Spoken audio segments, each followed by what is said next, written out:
For the vast majority of my life, I was a loyal Xbox fan, and so I never really had the chance to play any PlayStation exclusive. I missed out on a lot of iconic games over the years, and watching PlayStation dominate the game market for the past decade has been literal hell, and so I gave in and I got myself a PS5 and a PS Plus premium subscription, and now for the last month and a half I've been playing like a degenerate.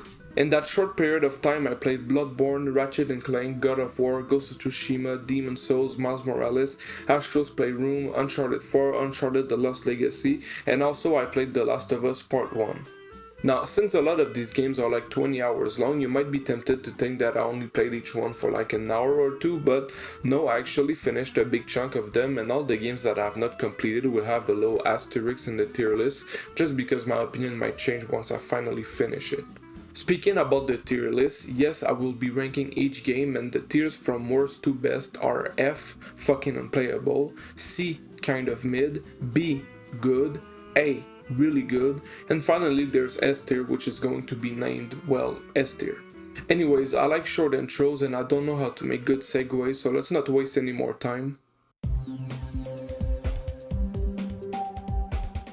Demon's Souls is the first game I played when I got my PS5, and man, this was probably the best fucking choice I could have ever made. My expectations were really high since obviously it's a From Software game, but since the game was being remade from the ground up by a studio that I never heard of before, I was a little bit worried that I would end up feeling a bit disappointed. But not only was I not disappointed, it shattered the initial expectations I had set by a fucking mile. First of all, the game is absurdly beautiful. I'm talking like top 10 best looking game I've ever played.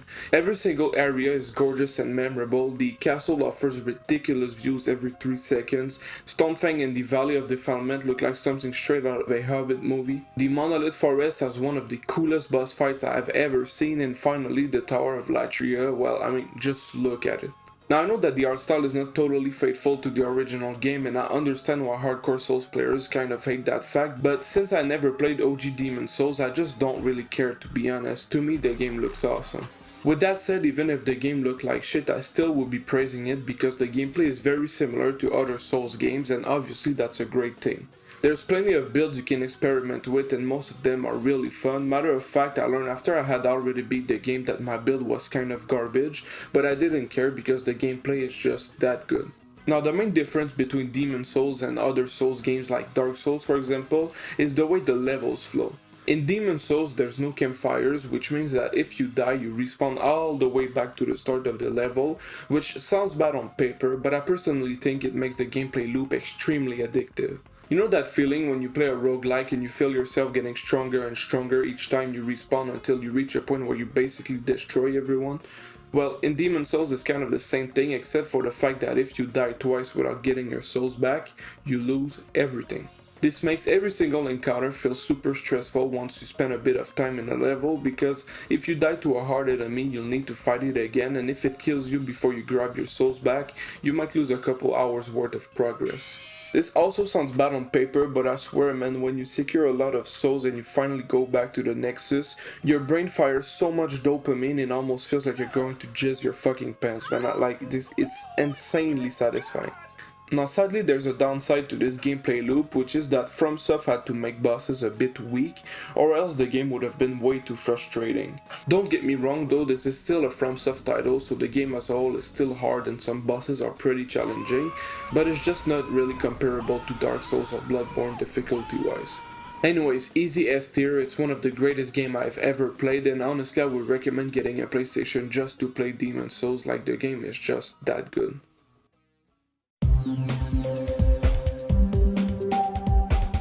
I know I just said that Demon's Souls was the first game I played when I got my PS5, but I'm sorry, I lied. I forgot it was actually Astro's Playroom. Now for those who don't know, Astro's Playroom is a free game that comes pre-installed with every PlayStation 5, and if this little robot looks familiar to you, it's probably because the sequel, Astrobot, recently won Game of the Year. People really seem to love this franchise, and I mean, like, good for them, but I'ma be honest, I just don't really get it. I was really excited to try Astro's Playroom because I saw the game's Metacritic score and I expected to love the game like everyone else, but yeah, judging by the fact that I didn't remember playing it, you've probably already guessed that I don't really agree with the score. I actually found the first hour of Astro's Playroom to be really cool. You learn how to use the new DualSense features, the game just keeps surprising you over and over by utilizing the haptic feedback and all the other controller features, and it feels like Sony is just showing off all the cool things they put in the controller, and honestly it's kind of awesome. Problem is, the game is about 4 hours long and I felt like the 3 remaining hours were simply not that fun. Blowing on your controller and experiencing the haptic feedback is cool, but after an hour I was like, alright, can I play a real game now? It's funny because for me it seems like the game had the opposite effect of what the devs intended. I believe the game's intention was to make the player aware of how many different things the PS5 controller can do, but after a certain point I just started to see what are the limitations of the controller instead. For example, in the first hour I thought it was neat that the PS5 controller had a built-in speaker, but fast forward 30 minutes and I already had disabled it. Same for the haptic triggers. At first I thought it was really cool, but then I realized I would never ever play any online games with this feature enabled. Then I realized that the touchpad is just a useless gimmick, and also that 99% of games will never use the built-in microphone because everybody disabled it, cause let's be honest, it's fucking creepy. Basically what I'm trying to say is that instead of hyping me up for the new controller, Astro's Playroom made me realize that most of the new features are kind of shallow, and it kind of prevented me from enjoying the game. I'm sorry, I know it's mostly a me problem, and I know a lot of people might get mad at this because, like I said, the game is loved by pretty much everyone but me, it seems. But yeah, I just cannot lie. For me, this is a game that starts as an A tier, 2 hours in it progresses into a B tier, and by the end it feels like a C tier game. Once again, I'm sorry, please do not unsubscribe. When I first booted up Uncharted 4, I had very low expectations. I was almost certain I would find the game to be a bit boring since I never liked Tomb Raiders and games of that nature, and to be honest, I only downloaded it because it was well rated. That's it. In the first 10 chapters I was kind of proven right. I really liked the characters and the cutscene, and I even liked a couple missions, but overall I didn't care too much for the story, and I found the minute-to-minute gameplay to be a bit boring. Move a crate, climb something, interact with something, get ambushed, move another crate, climb a cliff, accidentally press circle and fall off the cliff. But then I reached the point of the game where you go to Madagascar, and for those who played Uncharted 4, you probably know what I mean when I say that after that point everything changes. First off, it's the first time that the game actually gives you a little bit of freedom.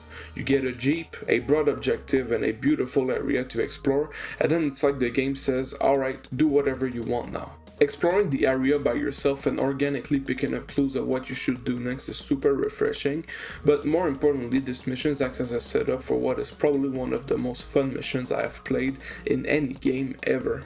The mission starts as you make your way out of a very populated market to reach a bell tower with the objective of getting clues on how to find the treasure of a certain Captain Avery. So far nothing's out of the ordinary. You've been looking for his treasure for a couple hours by that point, and everything indicates that this is going to be just another forgettable mission until this happens.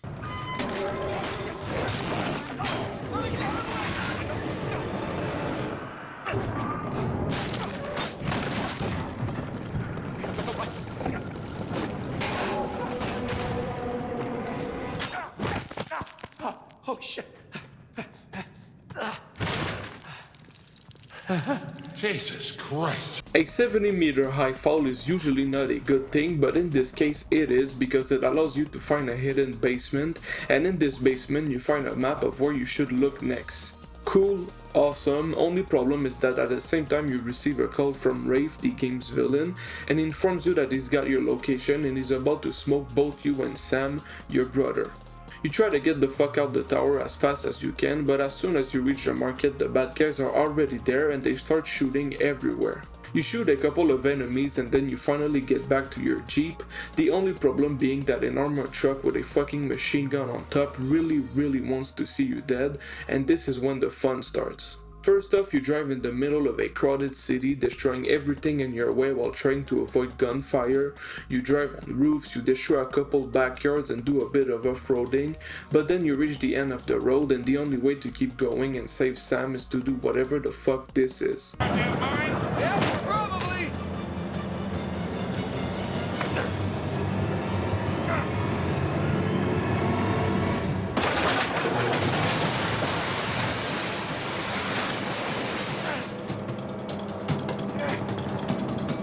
Coming through.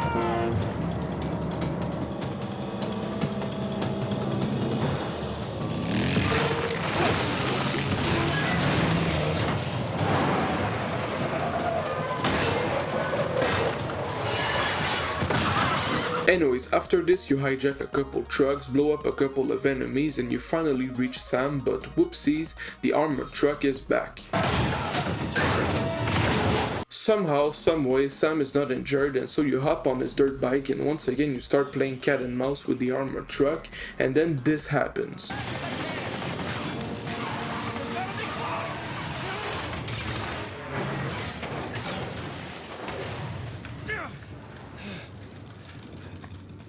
Holy shit.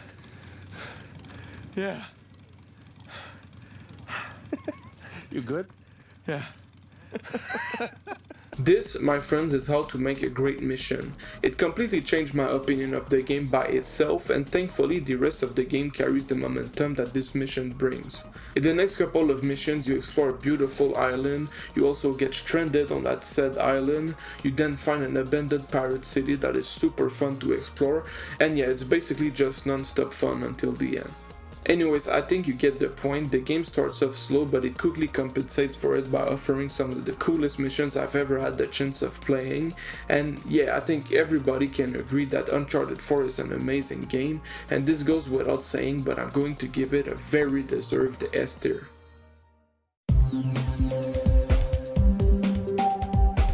Miles Morales is the hardest game I had to rank so far, mostly because it's not really a game, it's more of a glorified DLC. Don't get me wrong, the game itself is good, the combat is satisfying, the story is decent, and the graphics are great, but it's so incredibly short that it actually becomes somewhat of an issue.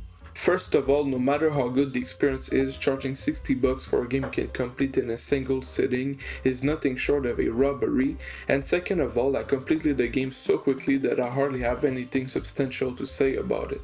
Swinging around New York City is as cool as it sounds, and the fighting mechanics are some of the best I've ever experienced, but I really don't know what to say about the story except that it's pretty good, I guess. The setup is that Peter Parker is going on a vacation, so you need to do his job while he's gone. You then fight Rhino a couple times and I don't really remember why, then you celebrate Christmas with a very good friend that is clearly not going to betray you. Oh, huge plot twist, you discover she's actually the game's villain, you then beat her ass and she fucking dies, and yeah, that's about it, roll the credits. Of course, I'm really oversimplifying to the point where you might think I'm being disingenuous, but I swear that's literally all I remember about the story. Another thing that makes the story forgettable is the fact that Miles is kind of a weak protagonist in my opinion. I feel like he's always too nice to the point where he doesn't really have a personality, and he speaks with a forced anime voice that makes my fucking skin crawl. This is Genki, my friend from Brooklyn Visions Academy. Genki, this is Finn. My best friend. My other best friend. Oh yeah, you guys won the middle school science fair at County, right? You made a, Energy converter? Jinx! Shut the fuck up! Also, he's very one-dimensional and he never really has any character growth. He starts as a good-hearted dude with pretty much no moral flaws, and by the end of the story he's still a good-hearted dude with the exact same personality. Now yes, I know a lot of superheroes are known for being a bit shallow, and expecting super deep characters from a superhero game is a bit foolish, but I really feel like the writers were forced to make Miles less interesting than he could have been because of time restrictions, and I'm almost certain that if the game was longer, the writers would have added a little bit more substance to him. Anyways, I still like the game, and if you have a PS Plus premium subscription, I would recommend playing it just for the gameplay alone, but I still think it's way too overpriced for what it is, which is why I'll give it a respectable B tier.